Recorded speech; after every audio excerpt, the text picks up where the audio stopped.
राधे राधे।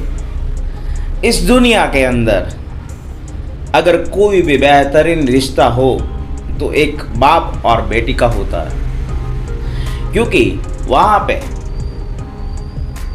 बाप की हर कोई ख्याल रखने वाली जो कोई उम्मीद होती है तो सबसे ज़्यादा बेटी के अंदर होती है। बिटिया लोग कहते हैं कि वो पराई हो जाती है, लेकिन शायद आपको पता नहीं है कि बिटिया कभी पराई नहीं होती है। वो अगर अपने ससुराल चली जाती है तो हर हमेशा अपने मन में यही ख्याल रखती है कि अपने परिवार का क्या हुआ होगा, मेरे माँ बाप का क्या हो रहा होगा, पापा ने खाना खाया होगा, पापा ने दवाई ली होगी। क्योंकि सबसे कनेक्टेड, सबसे ज़्यादा अपने आप में अगर कोई साथ में होता है तो एक बाप और बेटी का रिश्ता होता है। जी हाँ, मैं हूँ घनश्याम ठूमर, यानी कि आपका लेखक साहब फिर से एक नई बात आपके सामने यहाँ पे रजू करने जा रहा हूँ। आपको पता ही होगा कि इस संवेदना बाप और बेटी की जो बात होती है वो कुछ अलग ढंग से ही की जाती है। लोग कहते हैं कि अगर ससुराल में चली जाती बेटी है तो अपने बाप का ख्याल नहीं रखती है, लेकिन अगर रिश्ता जुड़ जाता है तो वो ससुराल जाके भी ख्याल रख सकती है। जी हाँ, आज मैं जो बात करने वाला हूँ वो आपके हृदय को स्पर्श जाने वाली है। बात दरअसल ऐसी है कि बिटिया जब बड़ी हो जाती है तब बाप को चिंता रहती है कि अपने बेटी को कोई अच्छा सा रिश्ता मिल जाए, अच्छा सा ससुराल मिल जाए। जिस तरह से वो यहाँ पे रहती है उसी तरह से वो अपने ससुराल में रहे, जहाँ यहाँ पे हम लोग जितना प्यार उनको करते हैं उतना ही प्यार वो ससुराल में जाके पाए, उतना उसका पति उतना ख्याल रखे, उसके जो भी सास ससुर है वो उसे अपने बेटी की तरह उसको वहाँ पे पाले। ऐसे ही एक परिवार में एक बच्ची बड़ी हो गई थी, उसके पिता को टेंशन थी कि अच्छा ससुराल मिल जाए। ढूंढते ढूंढते उसको एक अच्छा सा ससुराल ही मिल जाता है। शादी और ब्याह का रस्म से पहले उसकी सगाई नक्की होती है। सगाई और रिश्ता जुड़ जाने के बाद वहाँ से बेटी के ससुराल से न्योता आता है कि समधी जी आप आइए, हमारे साथ घुलिए मिलिए, खाना खाइए, हमारी मेहमान गति का जायज़ा लीजिए, आप हमारे परिवार को देख लीजिए, ताकि आपको भविष्य में कोई टेंशन ना रहे कि हमारी बेटी जिस घर में जा रही है वो घर एकदम कैसा है। बाप को न्योता मिल गया है, लेकिन बाप को क्या है कि डॉक्टर ने बोला ये नहीं खाना है, ये कुछ ध्यान रखना है, ये कुछ सारी बीमारियां वो कुछ थी वो सब बोला हुआ था। लेकिन बाप ने मन में ठान ली अगर मैं कुछ नखरे वहाँ पे दिखाऊंगा, मैं बोलूँगा कि मुझे ये नहीं खाना है, डॉक्टर ने ना बोला ऐसा वगैरह, तो मेरी बेटी वहाँ पे जाने वाली है।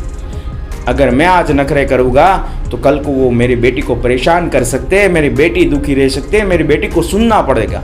जो भी होगा, चाहे मैं दवा 2 गुनी ले लूँगा, मैं रिपोर्ट ज़्यादा करवा लूँगा, डॉक्टर से या लगे तो सुई भी लगवा लूँगा, लेकिन जो भी वो लोग देंगे वो मैं खा लूँगा। जैसा भी होगा एक दिन की बात है, चलो देख लेते हैं। वो जा रहा है अपने बेटी के ससुराल। बेटी के ससुराल में पहुँचते उसकी आगता स्वागता होती है, वहाँ पे बैठते हैं, पानी वगैरह सब कुछ ऐसा रजवाड़ी स्टाइल, जैसे कि कोई महाराजाओं का स्वागत होता है उसी तरह का स्वागत किया जाता है। क्योंकि ये बेटी के बाप थे, वो देखने के लिए आए थे। चाय मिलती है तो बिना शक्कर वाली मिलती है, क्योंकि डॉक्टर ने ना बोला था शक्कर वाली नहीं देने की, एकदम अदरक वाली पुदीना मार के अच्छी सी चाय मिलती है। दोपहर का खाना भी जैसे भी डॉक्टर ने बताया हुआ था उसी के हिसाब से थाली परोसी गई है। दोपहर को आराम मिलता है, 4 बजे बरियाली का शरबत मिलता है, उसी के हिसाब से वो सब देखते रहते हैं। और उसको मन में ये प्रश्न होता है बेटी के बाप को कि अगर ऐसा कैसा हो गया, इन लोगों को किसने बताया कि मुझे ये नहीं खाना है, ये सब देखभाल ऐसे डॉक्टर ने जैसा बोला है वैसे ही ट्रीटमेंट यहाँ पे मुझे मिल रही है। ये समधी और समधन को किसने बताया। जब वहाँ से निकल रहे थे तो उसके मन में जो सवाल था उसने पूछ ही लिया कि आपको ये सब कैसे बताया, जो डॉक्टर ने बोला था वही आपने मुझे खाने में दिया, बिना शक्कर वाला अच्छा सा पौष्टिक आहार मुझे दिया, ना ज़्यादा तेल वाला वगैरह, आपने अच्छे से ख्याल रखा जैसे डॉक्टर ने बोला था। तभी वो बेटी की सास बोलती है कि कल आपकी बेटी का फ़ोन आया था हमें कि मेरे बाप को, मेरे पापा को डॉक्टर ने ये खाने को ना बोला है, उसका ऐसी संभाल रखनी है, अभी ज़्यादा वो काम नहीं कर सकते, उसको ऐसा खाना नहीं देना है। इतनी चिंता होती है आपकी बेटी की। कल ही फ़ोन आ गया था, उसी के हिसाब से हमने तैयारी यहाँ पे की है।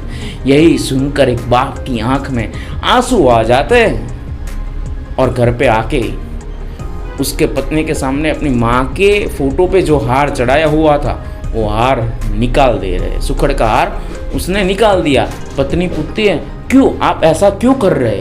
तब वो एक बेटी के बाप ने क्या जवाब दिया पता है आपको? ये जवाब दिया कि मेरी माँ है वो मरी नहीं है, वो यहीं पे मेरे साथ, मेरे सामने ही मेरे साथ रह रही है, वो जिंदा है आज भी, वो मेरी बेटी के स्वरूप में है। मेरी माँ जितना ख्याल रखती थी उतना ही ख्याल मेरी बेटी रख रही है। अरे वाह, कुदरत का मैं अपार आभार मानूं कि मैं मेरी बेटी के रूप में मेरी माँ को दे दिया है। ऐसा रिश्ता होता है एक बाप और बेटी के बीच में। अगर वो ससुराल चली जाए तो क्या हुआ, अपनी पापा का ख्याल रखना नहीं भूलती है। एक बाप बेटी का रिश्ता यही होता है। लड़कियां कभी पराई नहीं होती है, जब भी ज़रूरत अपने माँ बाप को होती है तब वो खड़ी रहती है। इसीलिए बेटी को लक्ष्मी का अवतार किया जाता है कि एक घर में वहाँ से जा रही तो दूसरे घर में वो संस्कार फैला रही है। सारा समाज जिस पर टिका हुआ है, सारे समाज के संस्कार, सारे समाज की दीर्घ दृष्टा होती है, वो एक नारी होती है, एक स्त्री होती है, एक बेटिया होती है। इसलिए हमारे यहाँ हिंदू संस्कृति में बेटी को एक शक्ति का स्वरूप दिया गया है और उसे मान सम्मान के साथ रखा जा रहा है। फिर से एक ऐसी बात लेकर मैं आपके सामने हाजिर हूँगा, तब तक मुझे रजा दीजिए। अगर आपको ये बात अच्छी लगी हो तो आप शेयर कीजिए, लाइक कीजिए, सब्सक्राइब कीजिए। धन्यवाद। जय भारत, जय माता दी।